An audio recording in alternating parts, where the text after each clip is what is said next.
What's up, guys? We're going to talk to Deshaun Watson, some offensive line, and Mary Kay Cabot here in a sec. But before we do that, and before we get into our first topic of the day, I need to remind everyone out there that FanDuel is America's #1 sportsbook, and it is unquestionably the sportsbook you should be using if you want to make some money. Because right now, new customers get $150 in bonus bets with any winning $5 moneyline bet. That's $150 if your team wins. So if you've been thinking about joining FanDuel, there's no better time to get in on the action than right now. The app is easy to use with a wide range of betting options, including spreads, player props, over-unders, and much, much more. So visit FanDuel.com/UCSS to kick off the NFL season. FanDuel, an official partner of the NFL, an official partner of the Ultimate Cleveland Sports Show.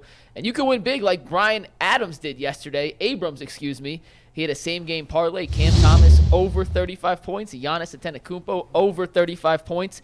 He bet $1.30, like $1.30, and made $104 on that. So a same-game parlay that turned $1.30 into $104. So you could be like Brian Abrams if you're using FanDuel. And with that, Jay, let's talk a little Deshaun Watson. G brought this up on the show yesterday, that the way Browns fans reacted to his 2-touchdown, 220-yard performance against Arizona was a bit odd considering the circumstances and the level of play we saw from DW4. So I guess my question, and G, I'll let you kind of start with this, but will he ever be fully embraced by Browns fans, or is it always going to be a line in the sand? Fill me in, by the way. I wasn't in town, so I didn't. Fans, I'll let were G, disrespecting him? G, you can bring it up. I'll let you kind of explain the situation. It was crazy. I had never saw this before, so I was watching the fifth quarter. I usually watch all the post games. Like after our post game is done, I do another post game. It's called the fifth quarter. I think Josh Cribbs is on there. 19 Action News. I think somebody else is on there. Is that the one Metcalf is on? Or? I think he might be on that one too. It's on channel 19. It's on 19? Yeah. Okay. So what happened is they were playing a press conference, and I noticed that they were scrolling like comments at the bottom of the screen. Yeah. I had never saw that before. Like from like Twitter or whatever. I usually see that on Facebook. We used to do that for a little while on First Take. Right. And so the comments, I'm watching it, and I'm noticing like the 20 minutes, I'm like, they're like, Deshaun Watson's a bomb. Deshaun Watson's still hurt. He's garbage. This is a travesty. And I was sitting there looking like, hold on, maybe it's the wrong. Did I see the wrong game? They did win 27-0. He was a little shaky in the first half. But he made some throws in the second half. He made some throws in the second half that was bona fide throws. I go on to Twitter. I look at Twitter. Timelines is crazy. I was like, did he make it through the game? Now, his QBR, I'm just noticing that. I didn't see that until just now. At 41.7 or whatever it was, that is a little concerning. Yeah, that's low. That's low. I mean, they scored like his rating. His rating was like 107 something. But hell, he completed over 60% of his passes. 107. I thought his rating on ESPN had him at 107.5 was his rating. Now I don't know. Like, so my thought process was, he didn't play like lights out. Like it wasn't like he was in mid career form or something. But a lot of the comments, man, was very. They were very anti-Watson, and it was almost as if I was looking at something where they lost 27-0. They lost 27-0, and 2 more allegations came out. That's how I was like, dang this.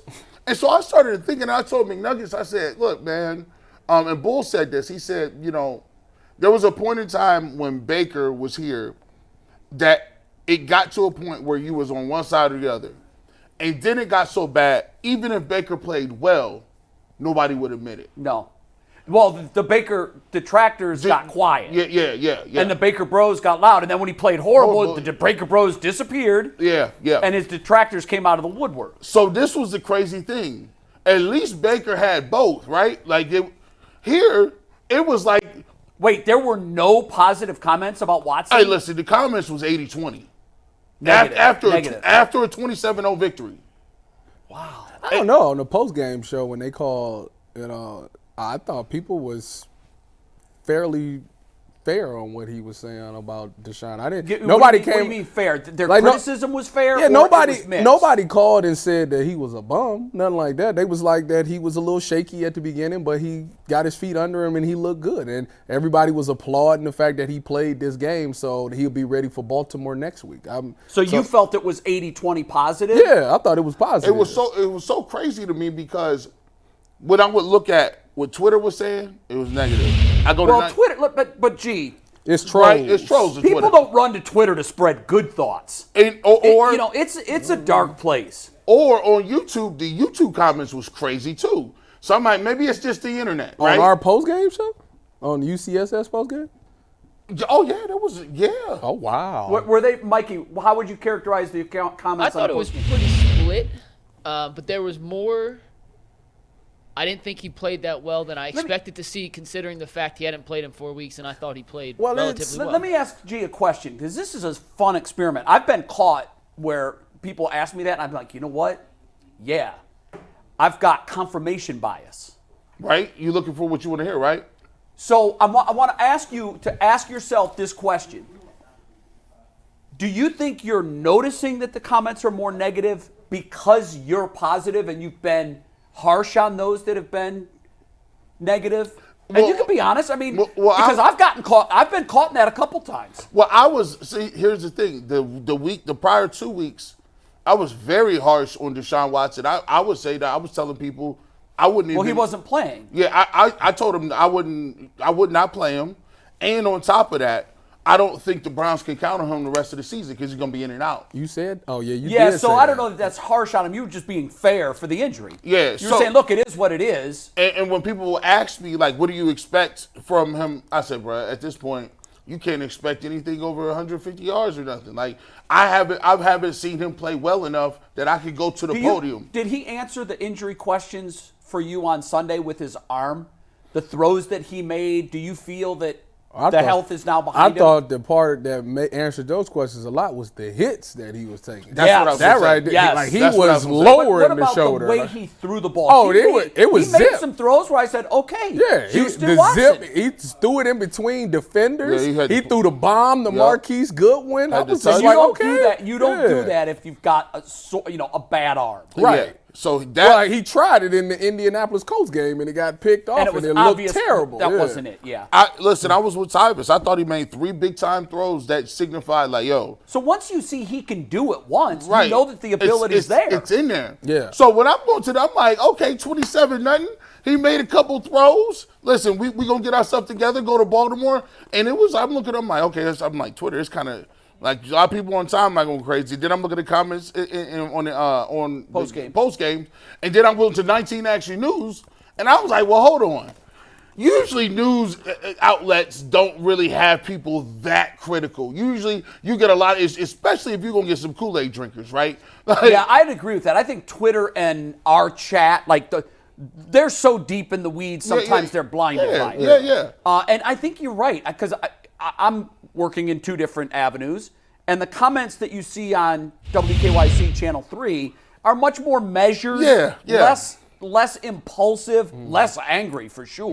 Yeah. Like, they're definitely more. But I mean, see, the part that's killing me about this one is you saying that it happened in the postgame. Like, if you're talking about on Twitter, if they said that in the first quarter, I can understand that. It was part. I was to like, make that judgment when the whole body of work was but done. after the game, I don't know how you can say I that. thought McNuggets wrote some really interesting and pointed questions in our rundown this morning.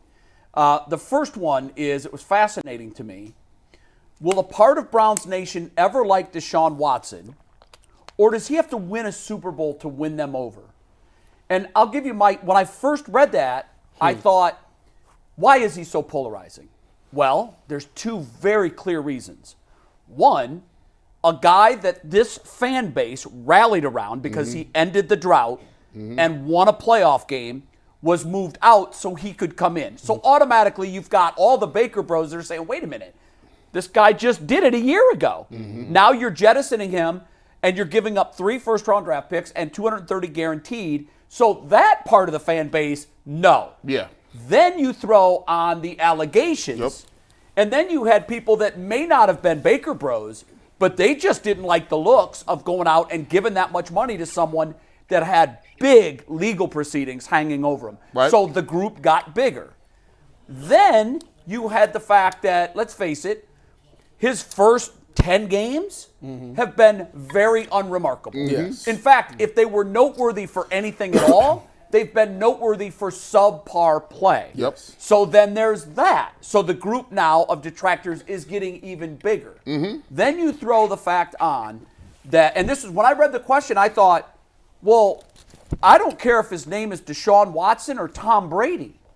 I don't care who it was. This trade wasn't made to be pretty good and to win a couple of playoff games or to beat Arizona 27-0. There's one thing that will judge this trade. I said it the day they made it. Yeah. This trade will be judged long-term and by history as to whether or not they go to a Super Bowl. And some would say they have to win a Super Bowl. I'm of the ilk that if he takes us to a Super Bowl, nobody else has done it, I'm good. I'm good. And think about it like this. On the opposite end of the spectrum, when Baker did, some people said with Baker, I mean, we ain't never been to the playoffs in years. If you just get me to the playoffs, I'll be good. And then when he won it, and the team then they got greedy. Then the team he won it against happened to be the Steelers in Pittsburgh. It was like, oh, well, look, what are you talking about? Why would we even think about getting rid of it? I don't care what happened. And look how close they played the Chiefs to get to the AFC Championship game in Kansas City. So I think you're right, G. I think when you pile all of this stuff up, for me, the Arizona game he played fine. Yeah. The defense was the star of the show. Remember, he wasn't the star. He wasn't the reason they won. Yeah. That was the defense. Well, they could have had 3 points and they would have won. And even the Tennessee game, which was the other game in which he played better than mid. The defense played great. And I think what we're looking for, it's very simple. It's Sunday. Yeah. He was brought here For Sunday. to go to Baltimore Yep. and to beat the Ravens. That's why he's here. The Ravens are the class of the division. And he's already beaten Cincinnati, feather and cap. All this other stuff, it's nice. You got to accumulate wins to get to where you want to go. But I got to tell you, if they hope to win the division, they don't need to win this game. I mean, obviously, they can still get to the division without winning it. But this is as close to a must-win if you want to win your division, because you're 0-2 against Baltimore if you lose it. Yeah. And you're 3 games back in the standings looking up saying, how are we going to make up this with such little football left? I love that you said that, because the games that you got Deshaun Watson for is these next 2 weeks. Yes. So don't judge. It's at Baltimore. We'll judge him and then home against fairly Pittsburgh. or not after that. And the fans, like, to get that cachet, there'll be a lot of people that if he goes on the road and beats Baltimore and then comes back and beats Pittsburgh, there's a lot of people that say, okay, well, listen, forget all that other stuff. Yeah. I'm all in. I'm all in. I'm all in. Guys, if he does that, He win the next 2. I am all in. Because Yeah. I'm still 1 foot in, 1 foot out. Because of what the expectations were, because of what we've given up to get him, that can set a franchise back 10 years. Going 3 years without a first-round draft pick, that is punitive, guys. Some would say this, and I don't even know if this analogy works, but somebody said it's something to be said about having your own child versus having stepchildren or versus having. Is he a stepchild though? No, look. Oh Yes. yeah. I mean, They look, didn't if he's a draft him. stepchild, I gave up a lot to get him. And every man or woman that marries somebody and wants to indoctrinate that person into their family gives up a lot. Now imagine giving up $230 million in 3-round draft picks to get a kid. That's a lot. Or you marry somebody and you move from an apartment to a brand new house that you built because the family's bigger now. Yeah. You invested in a house. You Yeah. invested. You putting money away for this kid to go to college. I think there's a big difference in saying that, because the analogy goes, when you draft somebody, that's your kid. It's you. You made that decision. Well, I look at him as mine. I didn't draft him, but I gave up a ton to get him, so I really love him. So you claiming him on the taxes? Oh, he's on my report. He's on my 1040. He is part of the family. I mean, I've never looked. I know you've said that a number of times. If you're wearing that, that's how I feel. You're That's how in I the family, feel, yeah. and you are good. But some Browns, But you do have to keep your standing. But some Browns, here's the reason. Say, for instance, I believe Baker Mayfield, check my numbers, 59 games, total games he played here. Correct. I don't know. It's in the 50s. We go through stuff with Baker because we drafted him. You get more leash. Heck, Brian Hoyer, 16, 17 games, right? Yeah. You look at Brandon Wheat, 19, 20 games starting for the Browns. When you draft them, and you're going to give them a little more leash because you're going to put time, do you resources. think that's true, Tyvis? Because I don't. But I do. Okay. Yeah, Convince me. If you draft somebody that franchise is getting, because everybody's excited, especially Baker. He's the number one pick in the draft. Overall, that's crazy. At the benefit, you're gonna give him the benefit of the doubt no matter what, because it's like this kid. We took this kid first. We could have had Josh Allen, blah blah blah blah, but we chose him. Right. And on top of that, he won this franchise over with the Jets game. After that Jets game, it was and then especially with the Steelers playoff. Yeah, it was just like, oh, we behind this guy. To think that 1 year after that playoff win, that all of it would have come unraveled and even, is still kind of surprising. And even the Baker detractors after a while, the Baker detractors didn't happen year one. The Baker detractors came back.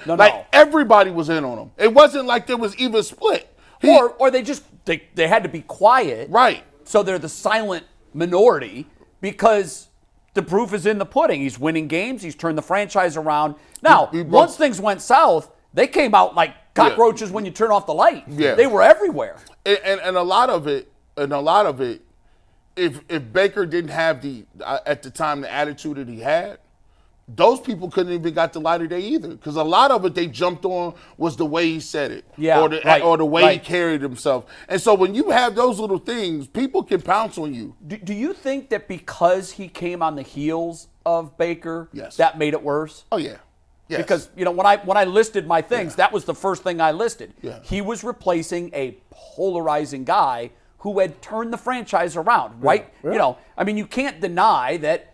They won the playoff game at Pittsburgh. They played Kansas City well. And then it just all went so south so fast. I don't think the people there were a lot of fans that weren't ready to give up on him. They weren't ready to move on. And Cleveland, that's a pattern. Like when LeBron came back and you went to 4 straight finals, what did we say after a while? Cavs are so good, we ain't watching no regular season game. It doesn't matter. All I'm watching is Christmas, in June. Christmas Day. I want to see if you play the Warriors good. Other than that, we don't care.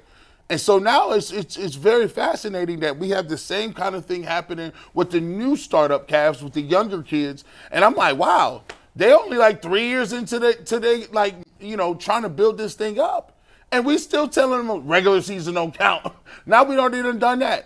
Think about the Indians and the Guardians. Indians sold out everything. Everyone 94, 95, those people left. And people were like, I only remember the old Indians. I don't know about the Guardians. That's the way it happens in Cleveland. When you come after a legend, ask Jed Wills how hard that is. Yeah. No, you're absolutely right. In fact, speaking of Jed Wills, we're going to talk about him in a second. I think to put a bow on this, because Mike asked another question, and the question was, can a great game against Baltimore swing some people in his direction? Yes. Or is it a lost cause without legit playoff success? I think one has to happen before the other. Yes. You have to win games like this. You have to. They better. Because you're never going to win them over. If you go to Baltimore and you lose to Baltimore and you keep losing to Baltimore and Pittsburgh, I think they figured out Cincinnati. To me, but you can't keep losing to Baltimore and Pittsburgh in this town and win it over. You can't do it. The worst thing that's happened for Deshaun, but the best thing that happened for Cleveland, was that they won against the 49ers without Deshaun. Why do I say that? Because the first game against Baltimore, the situation that they put DTR, it was just horrible to the point where it was like, it made Deshaun look like, hey, if we ain't got Deshaun, we don't got a chance. It did. Then they go to San Francisco and they beat San Francisco without Deshaun. Right. So now everybody's like, oh, this team is really good. Like they still got pieces. Now imagine if the quarterback is there. Right. So now he's going to be. All eyes are on Baltimore. The defense just played flawless. Now look, this and Deshaun played well in the second half. So this game, there's absolutely no excuse. Their shoulder thing, they're not hearing it. Defense, y'all look good. If y'all can't beat Baltimore, then it is what it is. Baltimore just better than y'all, and we just not there yet. That's basically what y'all set the table for next week. And when you say not there yet, I can't imagine that the defense can play any better than it has. Yeah, they can. I mean, when you look at, in terms of net yards, the top 4 performances this year, the top 3 are Browns. It's unbelievable what this defense is doing. It cannot be wasted. You can't kick that can down the road and say, well, hopefully next year we'll get a wide receiver and we'll have a healthy running back. You can't do that. We've got to strike now. We've got the quarterback. and we've got the defense, and those are the two components you need. And you even got a special teams returner who looks pretty darn good. Where'd he come from, guys? Baltimore. We'll take him. Baltimore. Wow. Yeah. He looked pretty All right, good. you know what we need? You know what? As a special teams unit, y'all need to block just a tad bit harder. You got a guy like that that's dynamic like that. You need to block and hold that block for just a tad bit strain, because that dude could get into the house. Wouldn't he love to take one to the house against his old team? Man. He going to be extra juice for that. Let's see it. And before we go to Big Nuggets, y'all out of pocket too, man. Y'all could have let that DPJ 11 breathe for a couple minutes. Man, they didn't even. He wasn't gone for 72 hours. Hey, let me get that and real quick. He already, but I was like, man, they ruthless out there on the number side. Trying to make his number's still probably in the stores. Like, And it took how many punt returns before we forgot about him? Shit. Y'all dirty. Don't let Cedric Tillman touch that paint. They ain't even gonna remember Donovan Peoples-Jones' name. That's a shame too. Well, now he's in Michigan where he belongs.